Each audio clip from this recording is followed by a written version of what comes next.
ಎಲ್ರಿಗೂ ನಮಸ್ಕಾರ. ಇವತ್ತಿನ ವಿಡಿಯೋ ಬಂದು ನಮ್ಮ ಓವರ್ಗರ ನಾವು ಸಾಕಿರೋದು. ಸೊ ನಮಗಿಂತ ನನ್ನ ತಮ್ಮ ಜಾಸ್ತಿ ಇಂಟ್ರೆಸ್ಟೆಡ್ ಜಾಸ್ತಿ ಅದ್ರ ಬಗ್ಗೆ, ಓರ್ಗರಿ ಬಗ್ಗೆ, ಓರ್ಗುಡಿ ಓರಿಗಳು ಸಾಕೋದು, ದನಗಳು ಸಾಕೋದು ತುಂಬಾ ಇಂಟ್ರೆಸ್ಟೆಡು. ನೋಡ್ರಿ ಏಜು ಚಿಕ್ಕ ಇರ್ಬೋದು, ಈಗ ಓದ್ತಾರೆ SLC ಸ್ಟೂಡೆಂಟ್ ಅವನು. ಸೊ ಓರಿ ಬಗ್ಗೆ ಎಷ್ಟು ತಿಳ್ಕೊಳ್ಳೋವನೇ, ದನಗಳ ಬಗ್ಗೆ ಎಷ್ಟು ತಿಳ್ಕೊಳ್ಳೋಣ ಅನ್ನೋದಕ್ಕೆ ಅವನ ಹತ್ರನೇ ಹೋಗಿ ಕ್ವಶನ್ ಕೇಳೋಣ, ಆನ್ಸರ್ ತೊಗೊಳ್ಳೋಣ. Okay, done. ಮಿಸ್ಟರ್ ತೇಜಸ್, ಓರಿ ಬಗ್ಗೆ ಹೇಳಿ ತೇಜಸ್, ಏನು ಸ್ಟಡಿ ಮಾಡ್ತಾ ಇರೋದು? ಸೊ ಅದ್ರ ಬಗ್ಗೆ ಫುಲ್ ಡೀಟೇಲ್ಸ್ ಕೊಡಿ, ಆಮೇಲೆ ಓರಿ ಬಗ್ಗೆ ಎಕ್ಸ್ಪ್ಲೇನ್ ಮಾಡಿ. ಓಕೆ, ಒಂದೇನು ಕ್ವಶನ್ನೇ ಕೇಳ್ತೀನಿ, ಆನ್ಸರ್ ಮಾಡಿ. ಸ್ಟಡಿ ಮಾಡ್ತಾರೋದು ನೀನು? ನಾನು ಇವಾಗ SLC ಓದ್ತಾ ಇದ್ದೀನಿ ಯೂನಿವರ್ಸಲ್ ಸ್ಕೂಲಲ್ಲಿ. ನನಗೆ ಸಾಯಂಕಾಲ ಬಂತು ಅಂದರೆ ಓರಿಗಳನ್ನ ನೋಡಬೇಕು ಅಂತ ಆಸೆ ಆಯ್ತದೆ. ಭಾನುವಾರ ಬಂತು ಅಂದರೆ ಓರಿ ಹಿಡ್ಕೊಂಡು ಎಲ್ಲ ಊರೆಲ್ಲ ಓಡಾಡಬೇಕು, ಅವಾಗ ಚೆನ್ನಾಗಿರ್ತದೆ ಅಂತ ನನಗೆ ಇಷ್ಟ ಇರ್ತದೆ.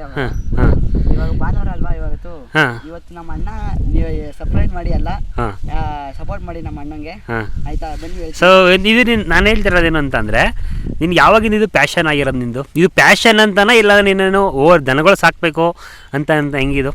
ನಾವು ದನ ಸಾಕಬೇಕು ಅಂದರೆ ನಮ್ಮ ದೇಶದಲ್ಲಿ ಅಂದರೆ ಕರ್ನಾಟಕದಲ್ಲಿ ಓರಿಗಳ ಕಡಿಮೆ ಐತೈತೆ. ಮತ್ತೆ ಹಳ್ಳಿಕಾರು ಜಾಸ್ತಿ ಉಳಿಸ್ಬೇಕು, ಇನ್ನೂ ಬೆಳೆಸ್ಬೇಕು. ರೈತರು ಇಲ್ಲ ಅಂದ್ರೆ ಈಗ ಅನ್ನ ಇಲ್ಲ ನಮ್ಮ ಹತ್ರ, ಅದಕ್ಕೆ ನಾವು ಸಾಕ್ತಿದೀವಿ ನೋಡಿ. ಇವಾಗ ಇವ್ ಸಾಕಿದೀವಲ್ಲ, ನಾವು ಸಾಕ್ತಿದೀವಿ, ಅದು ನಮ್ಮ ಮುಂದೆ ನಮ್ಮನ್ನ ಸಾಕ್ತದೆ ಮುಂದೆ ಫ್ಯೂಚರ್ಗೋಸ್ಕರ ನಿಮ್ಗೆ ಸಾಕ್ತದೆ ಅದು. ಓಕೆನಾ? ಸೊ ಈಗ ನೀನು ಏನಕ್ಕೆ ಇದನ್ನ ಪ್ಯಾಷನ್ ಆಗಿ ಇಟ್ಕೊಂಡಿರೋದು? ಇದನ್ನ ನೀನು ನಂಗೆ ಇಷ್ಟ ಒಟ್ನಲ್ಲಿ. ನಾನು ಕರ ನೋಡ್ಬೇಕು ಅಂದ್ರೆ ಕರ, ಈಗ ನೋಡಪ್ಪ ಸಾಯಂಕಾಲ ಬರ್ತೀನಿ ಸ್ಕೂಲಿಂದ, ಅದು ನೋಡಪ್ಪ ನಂಗೆ ಅವಾಗ ಬೇಜಾರು ಕಳೀತದೆ. ಒಂದು ಟೈಮ್ ಪಾಸ್ ಆಯ್ತದೆ, ಇನ್ನೊಂದು ಬೇಜಾರು ಕಳೀತದೆ. ಬೆಳಗ್ಗೆನ ಸ್ಕೂಲಲ್ಲಿ ಕೂತಿ ನಿಂತು ಮಾತಾಡೋದಕ್ಕೆ ಬಂದಿಲ್ಲಿ ದನಗಳು ನೋಡಿದ್ರೆ ಒಂದು ಖುಷಿ ಥರ ಆಯ್ತದೆ ಅಂತ. ಓಕೆನಾ? ಸೊ ಈಗ ನೀನೇನು ಈಗ ಓರಿ ಕಟ್ಟಬೇಕು ಅಂತ ನಿನ್ನ ಫ್ಯೂಚರ್ ಪ್ಲಾನಿಂಗ್ ಏನಿದೆ? ಅದು ನಾನು ಓರಿ ಕಟ್ಟಬೇಕು, ಹಳ್ಳಿ ಕಾರ್ ಎತ್ತು ಕಟ್ಟಬೇಕು ಅಂತ ಆಸೆ. ಓಕೆ. ಸೊ ನಿನ್ನ ಕಡೆ ಮೇಲೆ ನಿಂಗೆ ಸಪೋರ್ಟ್ ಮಾಡ್ತಾರಾ? ನಿಮ್ಮ ಅಪ್ಪ ಅಮ್ಮ ಇರ್ಬೋದು, ಅವ್ರ ಮುಂದೆ ಸಪೋರ್ಟ್ ಮಾಡ್ತಾರೆ.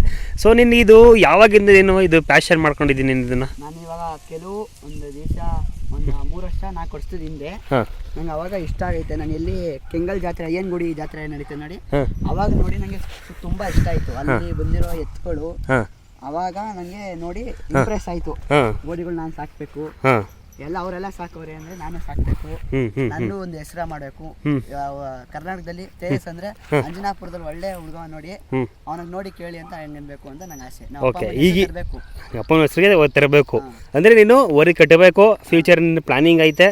ಸೊ ಸ್ಟಡಿ ಮಾಡ್ತಿರೋ ಜೊತೆಗೇನೆ ನಿನ್ನ ಫ್ಯೂಚರ್ ಪ್ಲಾನಿಂಗ್ ಬಗ್ಗೆ ಇವಾಗಲೇ ಯೋಚನೆ ಮಾಡ್ತಾ ಇದೀಯಾ? So okay. ಸೊ ಈಗ ಹಳ್ಳಿಕಾರ ಅಂತ ಹೇಳ್ತಿದ್ದೀಯಲ್ವಾ? ಸೊ ನೀನು ತಿಳ್ಕೊಂಡಿರೋದು ಎಷ್ಟು ಹೇಳು ಸಾಕು, ನೀನೇನು ಫುಲ್ ತಿಳ್ಕೊಂಡಿಲ್ಲ ಏನಿಲ್ಲ, ಜಸ್ಟ್ ಇವಾಗ ನೀನು ಒಂದು ಮೂವ್ಮೆಂಟನ್ನು ಸ್ಟಾರ್ಟ್ ಮಾಡಿದ್ಯಾ. ಸೊ ಈಗ ಹಳ್ಳಿಕಾರ ಬಗ್ಗೆ ತಿಳ್ಕೊಬೇಕು ಅಂತ ಅಂದರೆ ಕೆಲವೊಬ್ಬರಿಗೆ ಆಲ್ರೆಡಿ ಎಕ್ಸ್ಪೀರಿಯನ್ಸ್ ಆಗಿರುತ್ತೆ, ಕೆಲವೊಬ್ರಿಗೆ ಗೊತ್ತಿರೋದೇ ಇಲ್ಲ. ಸೊ ನೀನು ತಿಳಿದ ಮಟ್ಟಿಗೆ ಹಳ್ಳಿಕಾರ ಬಗ್ಗೆ ಏನು ಹೇಳಿ? ಇದರಲ್ಲಿ ಎತ್ಗಳನ್ನ ಎತ್ತಿಂಗ್ ಕಟ್ಟಾಕ್ಬೇಕು ಅಂದ್ರೆ ಏನಕ್ಕೆ ಅಂದ್ರೆ, ಈಗ ನಾವು ಎದೆ ನೋಡ್ಬೋದು ಸ್ಟ್ರೈಟ್ ಆಯ್ತದೆ ಇದು ಕತ್ತಂತೂ ನೋಡಿ. ಇವಾಗ ನಿಂತ್ಕೊಂಡ್ರೆ ಹಿಂಗ್ ನಿಂತ್ಕತ್ತದೆ, ನಾವು ಕಟ್ಟಿ ಒಂದ್ ತಿಂಗ್ಳಾಗೈತೆ ಕಟ್ಟಿ, ಆದ್ರೆ ಹಿಂಗ್ ನಿಂತ್ಕತ್ತದೆ. ಇವಾಗಲೇ ಹಿಂಗ್ ಇಷ್ಟು ನಿಂತೈತೆ, ಆಮೇಲೆ ಮುಂದೆ ನಿಂತ್ಕತ್ತದೆ. ಆಮೇಲೆ ಇವಾಗ ಈಗ 4 ತಿಂಗಳು ಕರಿಗೆ 4 ತಿಂಗಳು. ಇದು ಎಷ್ಟು ತಿಂಗಳು ಕರ? ಇದು 4 ತಿಂಗಳು ಕರ. ಇವಾಗ ಇಷ್ಟು ಉದ್ದ ಐತೆ, ಇನ್ ಮುಂದೆ ಇನ್ನೂ ಉದ್ದ ಆಯ್ತದೆ. ಇನ್ನು ಎಷ್ಟು ಅಡಿ ಉದ್ದ ಬರ್ತದೆ ಇದು? ಅಂದ್ರೆ 6 ಅಡಿ ಹೈಟ್ ಬರ್ತದೆ. 6 ಅಡಿ ಹೈಟ್ ಬರ್ತದೆ. ಕೊಂಬು ಎಷ್ಟು ಅಡಿ ಬರ್ತವೆ? ಕೊಂಬ ನಾವು ಅದೇ ಓರಿಗಳು ಜಾಸ್ತಿ ಬರಲ್ಲ, ಕೆಲವೊಂದು ಜಾಸ್ತಿ ಬರ್ತದೆ. ಆಯ್ತಾ? ನೋಡಿ ಬನ್ನಿ. ಅದಕ್ಕೆ ಮೇನ್ ಇದಂದ್ರೆ ಬೀಜಗಳು ಒಂದಿದ್ರೆ ಅದು ಓರಿ ಕಟ್ಟಕ್ ಆಗಲ್ಲ. ಒಂದು ನಿಮಿಷ ಹಂಗೇರು. ಈಗ ಬೀಜಗಳು ಒಂದಿದ್ರೆ ಓರಿ ಕಟ್ಟಕ್ ಆಗಲ್ಲ. ಓಕೆ. ಅದು ಆಮೇಲೆ ಈ ಭಾಗ ನೋಡೋದು ಹಿಂದೆ, ಈ ಭಾಗ ನೋಡೋದು ರೌಂಡ್ ಶೇಪಲ್ಲಿ ಐತೆ, ಆಯ್ತಾ? ಆಮೇಲೆ ನೋಡಿ ಕಾಲು ನಡ್ಕೊಂಡು ಹೋಗೋದು. ಅದು ಹೆಂಗ್ ನಡೀತೆ? ಈಗ ನೀವು ಮಣ್ಣು ಇದು ಆಗಲ್ಲ, ನಡೆಯೋಕ್ಕಾಗಲ್ಲ. ಫ್ಲಾಟ್ ಭೂಮಿ ಇದ್ರೆ ಚೆನ್ನಾಗಿ ನಡೀತದೆ ಅಲ್ವೇ? ಇದು ನೀವು ಯಾವ ಕಲರ್ ಇರ್ತದೆ ಅದು ಮುಂದೆ ಓರಿ ಕಟ್ಬೇಕಾದ್ರೆ ಅದು ಕರನು ಅದೇ ಕಲರ್ ಇರ್ತದೆ ಅಂತ. ಅದೇ ಕಲರ್ ಇರ್ತದೆ. ಸರಿ, ಈಗ ಎಲ್ಲ ಹೇಳೋದಾಯ್ತು. ಈಗ ಇದಕ್ಕೆ ಏನೇನು ಫುಡ್ ಕೊಡ್ತೀರಾ ನೀವು? ಬೆಳಿಗ್ಗೆ, ಸಂಜೆ, ಮಧ್ಯಾಹ್ನ? ಬೆಳಗ್ಗೆ ಬಂದ್ರೆ ಒಂದು ಮೊಟ್ಟೆ, ಇಲ್ಲಾಂದ್ರೆ ದೊಡ್ಡದಾದ್ಮೇಲೆ 2 ಮೊಟ್ಟೆ ಕೊಡಬೇಕು ಡೈಲಿ. ಸಾಯಂಕಾಲ ಆದ್ರೆ ಉಳ್ಳಿ ಹೊಚ್ಚು, ಹುಳಿ ನುಚ್ಚು. ಒಳ್ಳೆ ನುಚ್ಚು ಹಾಂ. ಮತ್ತೆ ಹಿಂಡಿ ಬೂಸ. ಹಿಂಡಿ ಬೂಸ. ಹಾಂ. ಅದಕ್ಕೆ ಸಾಯಂಕಾಲ ನಿಮ್ಗೆ ಇಷ್ಟ ಆದರೆ ಹಾಲು ಕೊಡ್ಬೋದು. ಹಾಂ. ಇದನ್ನ ದೊಡ್ಡದಾದ್ಮೇಲೆ ಬೆಣ್ಣೆ ಅವೆಲ್ಲ ಏನೇನೋ ಕೊಡ್ತಾರೆ. ಹಾಂ ಹಾಂ ಹಾಂ ಹಾಂ. ಇದು ಈಗ ನಾವು ಇನ್ನೂ ಚಿಕ್ಕದಲ್ವಾ, ತಡೆಯೋಕ್ಕಾಗಲ್ಲ, ಕೆಪಾಸಿಟಿ ತಡೆಯೋಕ್ಕಾಗಲ್ಲ ಅಂದ್ಬಿಟ್ಟು ಹಾಂ. ನಾವು ಮೊಟ್ಟೆ, ಸಾಯಂಕಾಲ ರವೆ ನುಚ್ಚು ಅವೆಲ್ಲ ಕೊಡ್ತೀವಿ. ಈ ಕರ ನೋಡ್ಬೋದು. ಹಾಂ. ಈ ಕರಿಗೆ ನಾವು ಬೆಳಗ್ಗೆ ಇದ್ರೆ ಒಂದು ಮೊಟ್ಟೆ ಕೊಡ್ತೀವಿ. ಹಾಂ. ಇದನ್ನ ಈ ತರ ಎತ್ತಿ ಕಡಾಕ್ಬೇಕು. ಅಂದ್ರೆ 2 ಅಗ್ಗದಲ್ಲಿ ಕಟ್ಟಬೇಕು. ಒಂದು ಗುಂಟ ಆ ಕಡೆ ಈ ಕಡೆ ಗುಂಡ ಕಟ್ಬಿಟ್ಟು ಕಡಾಕ್ಬೇಕು ಎತ್ತಿ ಹಿಂಗೆ.